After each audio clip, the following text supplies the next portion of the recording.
there, my name is Karen and I have the privilege of being part of the staff at Restoring the Foundations, and I'm bringing you the next installment of Inspire. Are you feeling overwhelmed or scared or like you maybe just don't know what to do? That happens. It's part of the human experience. I just recently read this gem of a chapter in the Bible, 2 Chronicles 20, which I'd encourage you to go check out for yourself because it's packed with goodness. In it, King Jehoshaphat, king of Judah, hears that there is a great multitude of enemies coming against him. His response? He was afraid. But he didn't just stay shaking in his boots, wringing his hands, talking about how scared he was, wondering what kind of plan to come up with. In the same sentence that it says he was afraid, it says he set his face to seek the Lord. And he called everybody in Judah to fast. Then he got them together, and when they were together to seek God's help, Jehoshaphat kind of calls God out in a good way, but says who God has been in the past, who he is currently, what he's done for them in the past, what his promises are to them. And then he finishes with this great statement. We're powerless against this great horde that's coming against us, and we don't know what to do. But our eyes are on you. The honesty of that is so refreshing.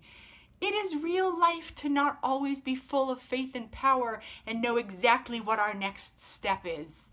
But the positioning of their hearts and eyes to the Lord is noteworthy.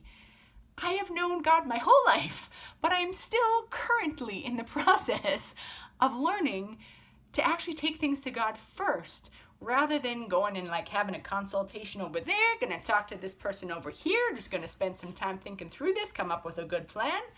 That is not the most effective way, if ever the most effective way, to go about things, because even after I've done all of my consulting, I still need to go back to God and get his input on things. What a novel idea that Jehoshaphat had, to just seek the Lord first. That's amazing. Okay, back to the story. A beautiful thing happens when everyone is gathered standing before the Lord.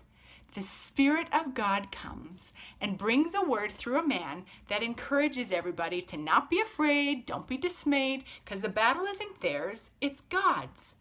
That's the wonder of being part of the body of Christ, is that he does speak to others when we might not be getting a direct download ourselves. Okay, so they're instructed to not be afraid or dismayed, that they won't need to fight the battle, but to stand firm, hold their position, and see the salvation of God on their behalf.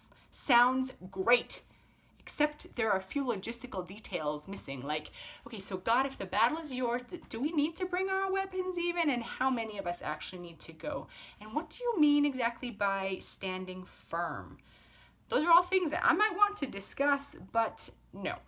And this is not the first place in the Bible where God gives information on a need-to-know basis and then waits for us to go and do what it is that he's given us and trust him that he's going to give us what we need to know when we need to know it next. So the people's response to this word of encouragement from the Spirit? Worship! Okay, then the next day, Jehoshaphat leads the people out, gives them a pep talk before they arrive at the appointed place, and I personally can't help but wonder if Jehoshaphat is wondering how exactly God is going to fight the battle for them. But they go forward in praise, and they say, "Give thanks to the Lord, for his steadfast love endures forever." This is a common refrain used in Psalms written by David, with which they likely would have been familiar.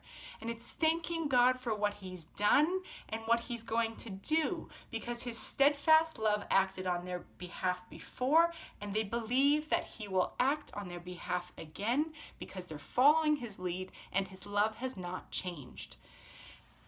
Okay, so then they start to praise. And as soon as they start to praise, the enemy starts to self-destruct. That is amazing.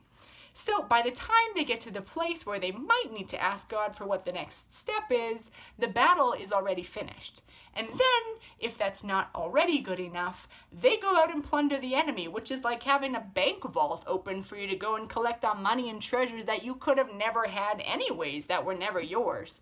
And then, to top it all off, when news spread about God winning this battle, the neighboring people are struck with the fear of God, so Jehoshaphat and his people live in peace. I don't think that Jehoshaphat or anybody else could have imagined or planned a better outcome. This is an incredible and inspiring story. May we, when we find ourselves overwhelmed or scared, try out this example set by Jehoshaphat and just see what happens.